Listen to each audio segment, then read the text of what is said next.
Okay, so now we're going to look at section 9.5, and this section is concerned with trigonometric equations. Now, we have done many identities up to this point, and we kind of neglected equations, but let me remind you of the difference between them. So an equation versus an identity. Now, an identity is true for all values of the variable. Now, the variable could be called x, it could be called t, it could be called theta. Doesn't matter what we call it. It's some, variable. An equation is not true for all values necessarily. Okay. I guess you could argue, an identity is an equation with a special property, but an equation may, all identities are equations, but not all equations are identities. But the distinction we're going to take in our book is that equations are not always true, and that identities are always true. For example, 2x plus x equals 3x. In one sense, you think of that as, simplifying the left-hand side to the right-hand side, but taken as a sentence itself, it's saying that the left side and the right side are identical for all values of that x variable. On the other hand, an equation, you might have 2x plus 1 equal 3, for example. Now, that's an equation. It's not true for all x. If I took x equals 0, for example, then I would get 1 equal 3, and that's false. Or if I took x equal 1, I'd get 2 plus 1 is 3, and that's true. So this has a solution. And the only solution of this thing is x equal 1.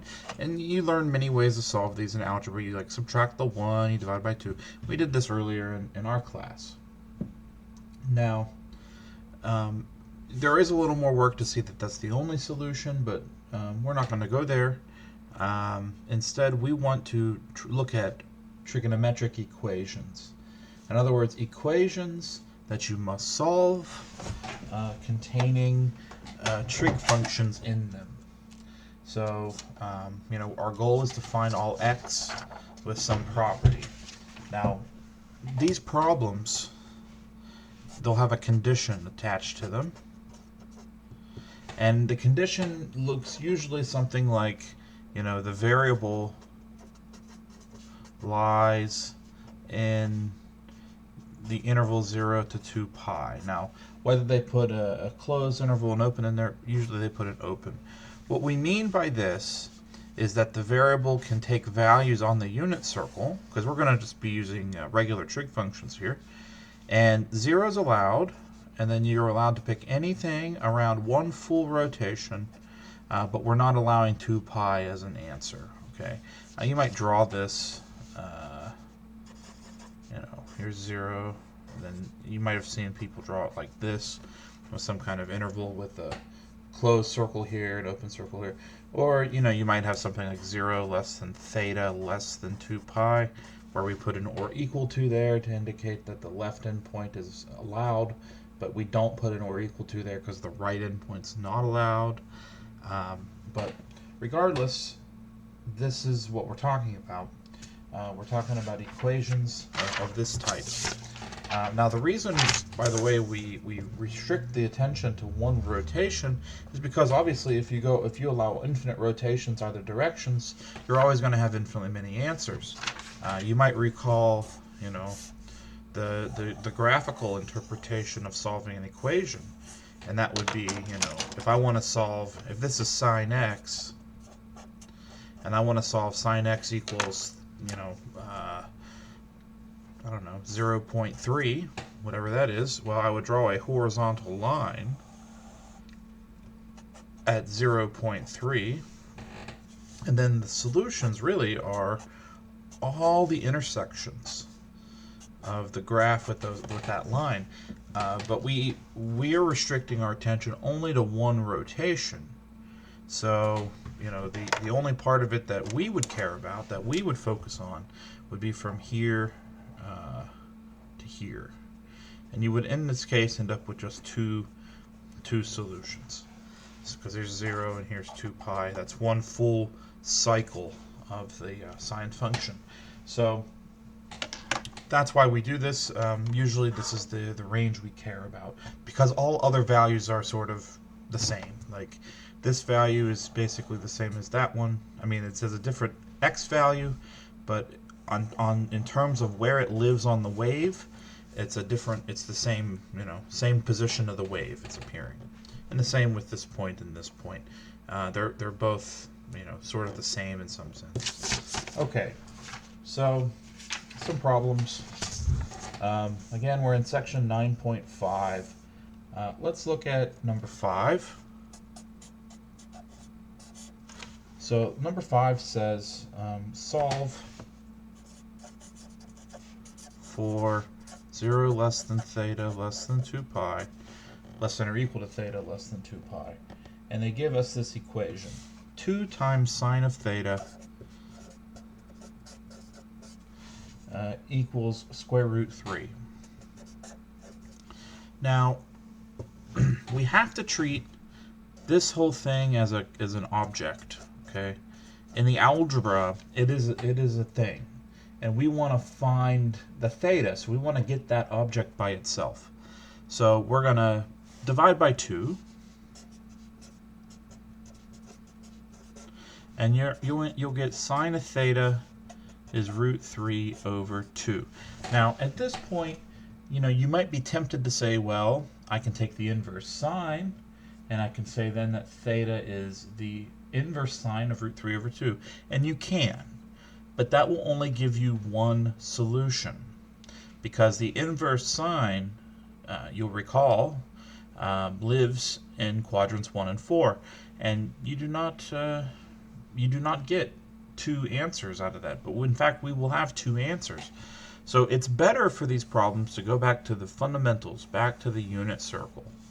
Now in this case, on the unit circle, we think about places where the sine is going to be root 3 over 2, which is the y value. The sine is the y value.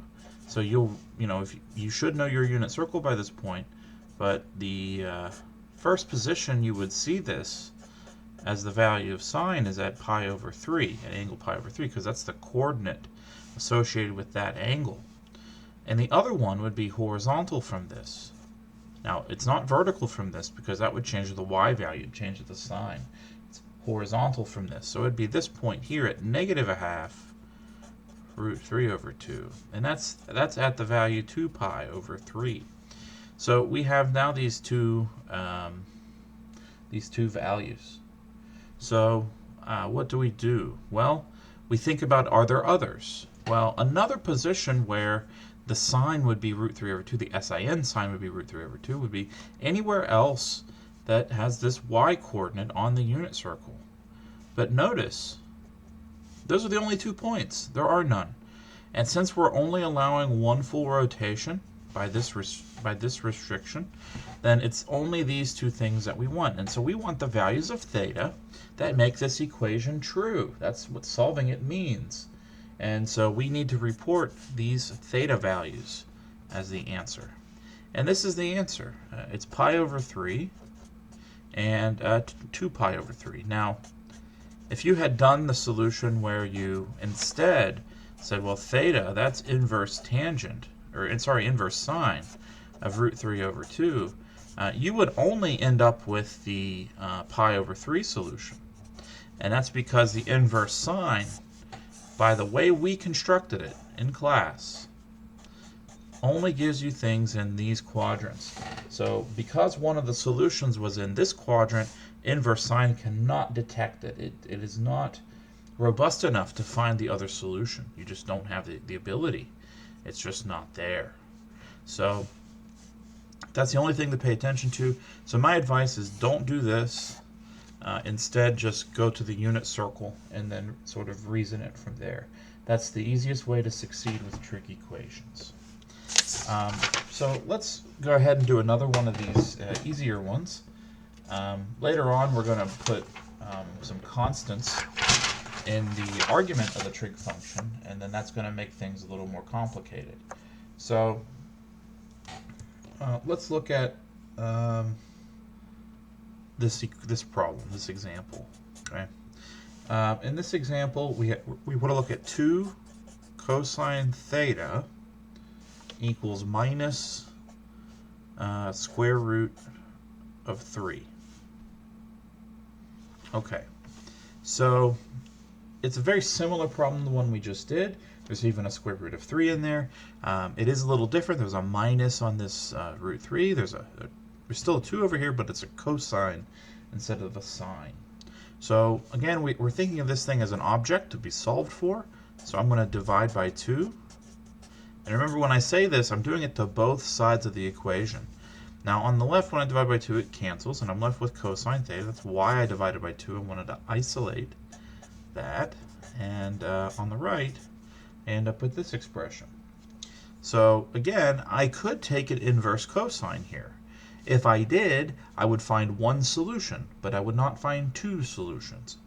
Has again to do with the fact that the inverse cosine only works in quadrants 1 and 2, and one of the solutions is going to be in quadrant 3. So our best bet is to draw a unit circle, and we want to find places where the cosine is negative root 3 over 2. Well, the cosine is the x value, the first coordinate of the point. So there's going to be one of them here, and there's going to be one of them here. Because like pi over 6, we know pi over 6 on the unit circle has an x coordinate of root 3 over 2. Okay, that's one of the basic points in the unit circle in quadrant 1. But that means horizontal from that point, at this position, we would have coordinates negative root 3 over 2, 1/2. And so what value is this? Well, that's a pi over 6, and this is pi over 6 away from pi, so it must be 5 pi over 6. You could also count, if you remember how counting works. Pi over 6 jumps across the pi over 4, so it would hop here. That'd be 2 pi over 6, 3 pi over 6, 4 pi over 6, and then it hops over the middle again, and you get 5 pi over 6. So pi over 6 is hop over the pi over 4 in the middle of a quadrant, and then it hits everything else. So this is 5 pi over 6. Now, if you hop again, you get 6 pi over 6, and then if you hop again, you get 7 pi over 6. Notice this is vertical from 5 pi over 6, and so vertical movement will only change the SIGN sign of the second coordinate. Moving up and down does not change my x. So my x is the same there, but my y is negative 1/2. And as I just counted, it's at 7 pi over 6. So if you look at these 2 points, you know, these 2 points are places where I have an x value of negative root 3 over 2. I don't have anywhere else on this circle that touches this vertical line at this x value. So the only solutions, again, we're restricting our attention to solutions in one rotation. The only solutions we get are 5 pi over 6 and 7 pi over 6. And that will do it. That's everything. More examples to come soon.